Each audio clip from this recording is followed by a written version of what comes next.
Selamat pagi Bapak Ibu, Saudara yang terkasih. Salam sejahtera bagi kita sekalian. Bersyukur kepada Tuhan sebab sampai hari ini, sampai pagi hari ini Tuhan masih memberikan kekuatan, penyertaan, dan kesehatan kepada kita sekalian untuk menjalani hari-hari bersama dengan Tuhan. Mari Bapak Ibu yang terkasih, kita bersama belajar merenungkan kebenaran firman Tuhan. Namun sebelumnya mari kita satu di dalam doa. Tuhan, kami sungguh bersyukur di mana kesempatan pagi yang indah ini kami dapat bersama untuk belajar akan kebenaran firman-Mu. Kiranya Tuhan yang berbicara kepada kami sehingga kami boleh mengerti, memahami kebenaran firman-Mu ya Tuhan. Kami mau serahkan hanya dalam satu nama Tuhan kami Yesus Kristus. Kami sudah berdoa dan mengucap syukur. Haleluya. Amin. Mari Bapak Ibu Saudara kita bersama membuka dalam Matius pasal yang ke-12 ayat 46 sampai 50. Lembaga Alkitab Indonesia memberikan judul perikop Yesus dan sanak saudaranya. Ketika Yesus masih berbicara dengan orang banyak itu, ibunya dan saudara-saudaranya berdiri di luar dan berusaha menemui dia. Maka seorang berkata kepadanya, "Lihatlah, ibumu dan saudara-saudaramu ada di luar dan berusaha menemui engkau." Tetapi jawab Yesus kepada orang yang menyampaikan berita itu kepadanya, "Siapa ibuku dan siapa saudara-saudaraku?" Lalu katanya sambil menunjuk ke arah murid-muridnya, "Ini ibuku dan saudara-saudaraku. Sebab siapapun yang melakukan kehendak Bapa-Ku di sorga, dialah saudaraku laki-laki, dialah saudaraku perempuan." Amin. Bapak Ibu yang terkasih di dalam Tuhan, dari pembacaan tersebut saya memberikan tema kecil dalam renungan ini, yaitu melakukan kehendak Bapa. Bapak Ibu Saudara yang terkasih, sebagai orang tua, kalau memiliki anak yang taat kepada orang tua dan kepada Tuhan, apa yang dirasakan oleh orang tua itu? Tentu orang tua merasakan bangga, orang tua merasakan sukacita, sebab anak yang dididiknya taat kepada orang tua dan taat kepada Tuhan.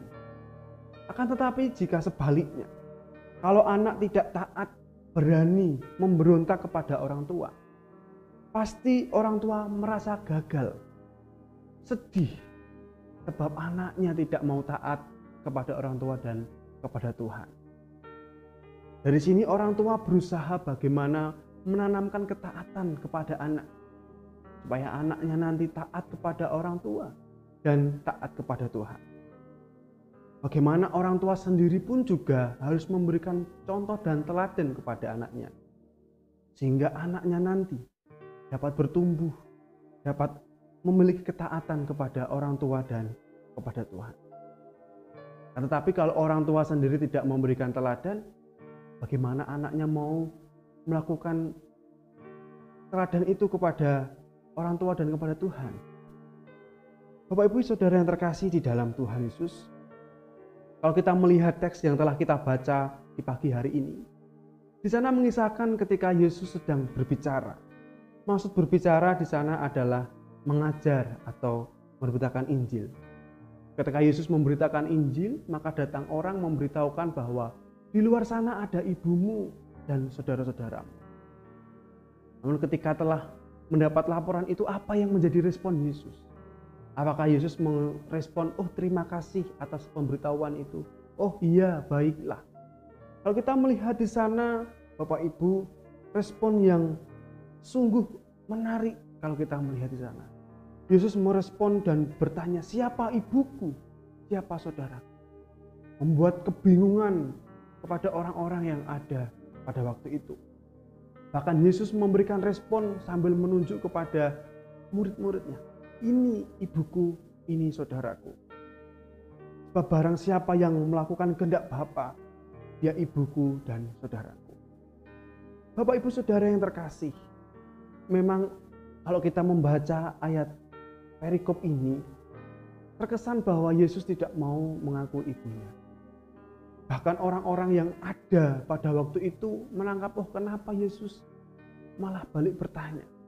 Kenapa Yesus sambil menunjuk murid-muridnya kok tidak langsung mengakui, oh iya. Bapak Ibu yang terkasih, agaknya ada maksud yang ingin disampaikan oleh Yesus. Ketika Yesus melakukan pengajaran atau pemberitaan Injil, kebetulan ibunya datang, saudara-saudaranya datang, dan memperlengkapi pemberitaan Injil Yesus. Sehingga pernyataan Yesus di ayat yang ke-50, siapapun yang melakukan kehendak Bapa, dialah ibuku dan saudaraku. Bapak Ibu yang terkasih di dalam Tuhan Yesus, kalau kita melihat dalam Matius pasal 10 ayat 37 pun di sana, Yesus juga memberikan acuan yang sebenarnya. Dan Yesus tidak menganggap ibu dan saudaranya secara fisik. Kalau kita melihat dalam perjalanan kehidupan Yesus pun,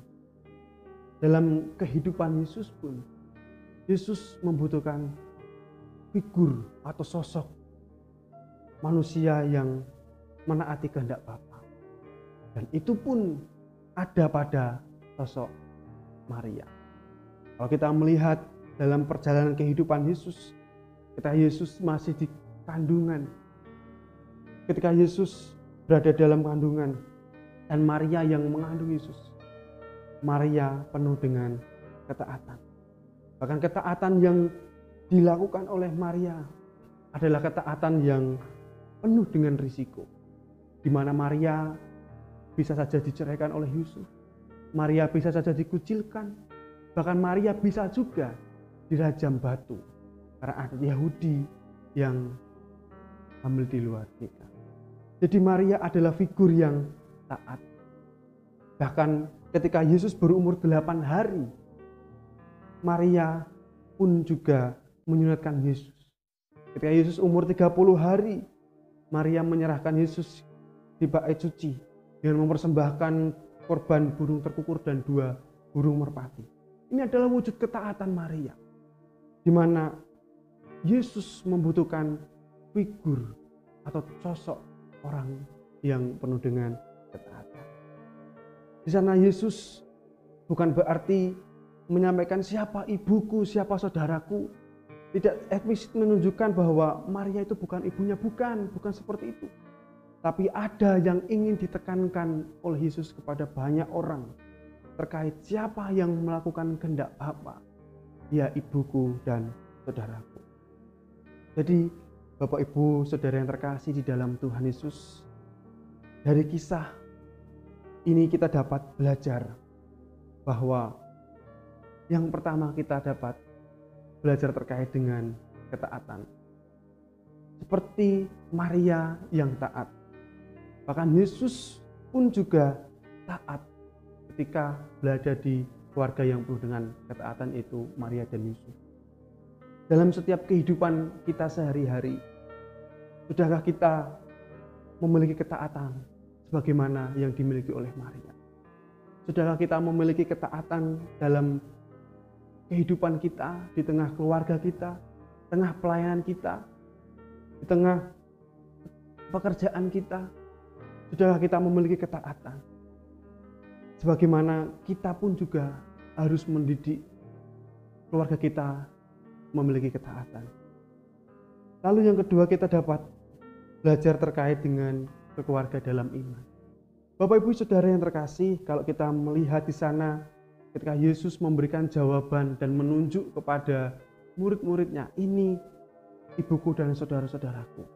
Ada makna yang ingin disampaikan Yesus.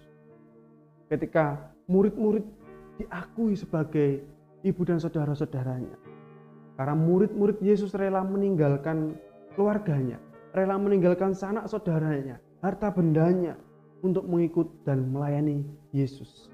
Sehingga bersatu dengan murid-murid yang lain, bersatu dengan Yesus, menciptakan sebuah kekeluargaan di dalam iman. Bapak Ibu Saudara yang terkasih, kalau kita ingin mendapat pengakuan sebagai saudara Yesus, kita melakukan sebagaimana yang Yesus katakan terkait dengan ketaatan, terkait dengan kekeluargaan dalam iman. Jangan sampai Yesus berkata, kamu siapa? Aku nggak kenal kamu. Itu rasanya menyakitkan. Oleh sebab itu, Bapak Ibu Saudara yang terkasih, dari sini kita dapat belajar bagaimana kita memiliki ketaatan, memiliki kekeluargaan dalam iman. Di tengah-tengah keluarga kita, di tengah-tengah pelayanan kita, di tengah-tengah komunitas kita memiliki ketaatan. Kita menanamkan ketaatan kepada anak-anak kita. Pun kita juga meneladankan ketaatan kepada anak-anak kita. Sehingga di mana kita boleh melakukan kehendak Bapa di dalam setiap kehidupan kita hari lepas hari. Kiranya renungan yang singkat ini dapat menguatkan kita dalam menjalani hari-hari kita, dalam menjalani kehidupan kita, berjalan bersama Tuhan, memiliki ketaatan dan kekeluargaan dalam iman, dalam kita melakukan kehendak Bapa. Kiranya Tuhan memberkati kita sekalian. Amin. Mari kita satu di dalam doa. Tuhan, kami sungguh bersyukur di mana kami boleh belajar terkait dengan ketaatan, kekeluargaan dalam iman. Kiranya Tuhan yang senantiasa memampukan setiap kami dalam menjalani hari-hari kami, dalam setiap keluarga kami, komunitas kami, dalam gereja kami. Kiranya Tuhan yang menguatkan sehingga kami boleh memiliki ketaatan, kekeluargaan dalam iman, dan kami boleh melakukan apa yang menjadi kehendak-Mu Tuhan. Berkati Tuhan setiap kehidupan kami, kiranya Tuhan yang senantiasa menaungi, melingkupi, kiranya Tuhan yang senantiasa ada dalam setiap keluarga kami. Kami mau serahkan Tuhan seutuhnya kehidupan kami, hanya dalam nama Tuhan kami Yesus Kristus kami sudah berdoa dan mengucap syukur. Haleluya. Amin.